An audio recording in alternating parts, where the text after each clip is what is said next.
Hi friend, this is Asim from Campus Law Center, Faculty of Law, Institute of Delhi. Today I would like to discuss landmark case of family law which is mentioned in our case met. Case का नाम है Saeed Rashid Ahmad versus Anisa खातून। ये 1932 का case है और ये जो case है वो मुख्य रूप से ट्रिपल तलाक पे बेस्ड है। तो चलिए अब इस केस के फैक्ट, इशू एंड जजमेंट पे आते हैं। इस केस में एक मुस्लिम हस्बैंड होता है जो गुस्से में आकर के कुछ विटनेसेस के सामने में अपनी वाइफ को इंस्टेंट ट्रिपल तलाक दे देता है। लेकिन जिस जगह पर हस्बैंड वाइफ को इंस्टेंट ट्रिपल तलाक देता है उस जगह पे उसकी वाइफ जो है प्रेजेंट नहीं होती है, यानी कि वाइफ के अब्सेंस में हस्बैंड जो है वो ट्रिपल तलाक दे देता है। और 4 दिनों के बाद जो है हस्बैंड जो है वो तलाकनामा भी एग्जीक्यूट कर देता है कि मैंने अपनी वाइफ को डाइवोर्स दे दिया है, यानी कि ट्रिपल तलाक दे दिया है। लेकिन होता क्या है कि कुछ दिनों के बाद फिर से हस्बैंड एंड वाइफ में सुलह हो जाती है और हस्बैंड एंड वाइफ जो है फिर से हस्बैंड एंड वाइफ की तरह रहना शुरू कर देते हैं। और इस पूरे सिनेरियो में डॉक्ट्रिन ऑफ हलाला को फॉलो भी नहीं किया जाता है। अब ये जान लीजिए कि डॉक्ट्रिन ऑफ हलाला इस्लाम में यानी कि मुस्लिम लॉ में होता क्या है। डॉक्ट्रिन ऑफ हलाला ये कहता है कि अगर किसी हस्बैंड ने अपनी वाइफ को ट्रिपल तलाक दे दिया है और ट्रिपल तलाक देने के बाद उसे पछतावा हो रहा है और हस्बैंड जो है अपनी वाइफ को फिर से अपने साथ रखना चाहता है या फिर वाइफ जो है अपने हस्बैंड के साथ फिर से रहना चाहती है, तो उसके लिए ये कंपलसरी है कि वो किसी दूसरे मर्द से शादी करे और शादी करने के बाद वो उसके साथ एज ए वाइफ रहे। और अगर दूसरा जो उसका हस्बैंड है उसे अपनी मर्जी से तलाक दे देता है तब वो जो वाइफ है अपने एक्स हस्बैंड के पास वापस आ सकती है और उससे निकाह यानी कि शादी कर सकती है और तब वो लीगली हस्बैंड एंड वाइफ की तरह रह सकते हैं। तो डॉक्ट्रिन ऑफ हलाला जो है वो यही कहता है। लेकिन ये जो प्रेजेंट केस था उस प्रेजेंट केस में डॉक्ट्रिन ऑफ हलाला जो है फॉलो नहीं किया जाता है और हस्बैंड एंड वाइफ जो है इसी तरह से रहने लगते हैं। उसके बाद क्या होता है कि उन्हें 5 बच्चे होते हैं और 5 बच्चों को हस्बैंड एंड वाइफ जो है वो लेजिटिमेट तरीके से ट्रीट भी करते हैं।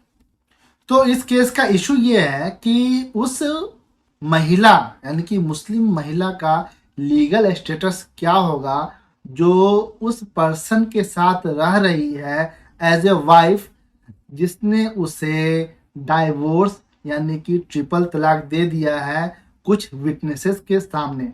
भले ही ट्रिपल तलाक देते समय वो जो मुस्लिम महिला थी वहाँ पे प्रेजेंट नहीं थी। साथ ही साथ इस केस का दूसरा इशू ये भी है कि इस तरह का जो ट्रिपल तलाक का इंसिडेंट हुआ है उसके बाद जो बच्चे पैदा हुए हैं उन बच्चों का लीगल स्टेटस क्या होगा। जब मामला कोर्ट में जाता है तो कोर्ट कहती है कि हस्बैंड ने जो इंस्टेंट ट्रिपल तलाक दिया है अपनी वाइफ को विटनेसेस की प्रेजेंस में, भले ही उस वक्त उसकी वाइफ जो है वहाँ पे प्रेजेंट नहीं थी, तो इस इंस्टेंट ट्रिपल तलाक से उन दोनों का जो मैरिज है वो पूरी तरह से डिसॉल्व हो गया है। और चूंकि उनका मैरिज ही डिसॉल्व हो गया है तो उस मैरिज के डिसोल्यूशन के बाद कोई भी अगर चाइल्ड बॉर्न होता है यानी कि कोई भी बच्चा पैदा होता है तो वो जो बच्चा है वो लेजिटिमेट नहीं कहलाएगा। यानी कि प्रेजेंट केस में देखा जाए तो ये जो 5 बच्चे पैदा हुए थे वो पांचों के पांचों बच्चे इलिजिटिमेट कहलाएंगे अकॉर्डिंग टू लॉ। और ये जो डिसीजन है वो ट्रायल कोर्ट का होता है और चूंकि ये जो केस है वो 1932 का है तो उस वक्त अपील जो है वो प्रिवी काउंसिल में होता था। तो जब मामला प्रिवी काउंसिल में जाता है तो प्रिवी काउंसिल जो है वो ट्रायल कोर्ट के ऑब्जर्वेशन और डिसीजन से पूरी तरह से एग्री होती है और प्रिवी काउंसिल कहती है कि ट्रिपल तलाक का जो प्रोनाउंसमेंट है उसकी वजह से ये जो मैरिज है वो पूरी तरह से ब्रेकडाउन हो गया है यानी कि डिसॉल्व हो गया है। इसलिए प्रिवी काउंसिल जो है इस मैरिज को डिसोल्यूशन ऑफ मैरिज मानती है और जो 5 बच्चे थे उन 5 बच्चों को इलेजिटिमेट मानती है। तो देखिए ये जो जजमेंट आया है वो 1932 का जजमेंट है, जो कि बहुत ही पुराना है, जिसमें प्रिवी काउंसिल ने इंस्टेंट ट्रिपल तलाक के ग्राउंड पे मैरिज को डिसॉल्व माना है। लेकिन अगर हम प्रेजेंट सिनेरियो की बात करें तो 2017 में Shayara Bano versus union of India के केस में सुप्रीम कोर्ट ने अपना वर्डिक्ट सुनाया कि इंस्टेंट ट्रिपल तलाक जो है वो पूरी तरह से अनकॉन्स्टिट्यूशनल है। यानी कि अगर अब कोई भी हस्बैंड, यानी कि मैं मुस्लिम हस्बैंड की बात कर रहा हूँ, वो अपनी वाइफ को इंस्टेंट ट्रिपल तलाक देता है तो उससे मैरिज डिसॉल्व नहीं होगा। हाँ, हो सकता है कि इंस्टेंट ट्रिपल तलाक के मुद्दे को लेकर के इस्लामिक स्कॉलर्स के बीच में मतभेद हो, लेकिन इंडियन लॉ में इंस्टेंट ट्रिपल तलाक जो है अब लीगल इफेक्ट में नहीं है। यानी कि अब इंस्टेंट ट्रिपल तलाक जो है वो पूरी तरह से अनकॉन्स्टिट्यूशनल है। उसके बाद 2019 में जो है सेंट्रल गवर्नमेंट ने एक लॉ पारित किया जिसका नाम है the Muslim women protection of rights on marriage act 2019, जिसमें कहा गया है कि इंस्टेंट ट्रिपल तलाक जो है वो पूरी तरह से इलीगल एंड वाइड है। और अगर कोई भी मुस्लिम हस्बैंड अपनी वाइफ को इंस्टेंट ट्रिपल तलाक देता है तो उसे 3 साल तक की सजा होगी।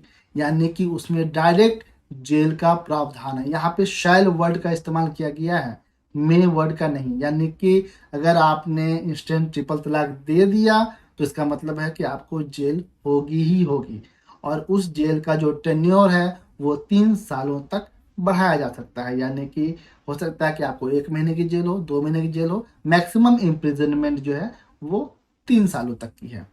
तो आई होप कि आपको ये वीडियो इन्फॉर्मेटिव लगा होगा। अगर वीडियो पसंद आया तो प्लीज़ वीडियो को लाइक करें, हमसे जुड़े रहने के लिए हमारे चैनल को सब्सक्राइब करें, और अगर आपको इस केस का पीडीएफ चाहिए तो व्हाट्सएप नंबर कमेंट बॉक्स और साथ ही साथ इस वीडियो के डिस्क्रिप्शन में मेंशन है, आप मैसेज करके पीडीएफ अवेल कर सकते हैं। Thank you so much.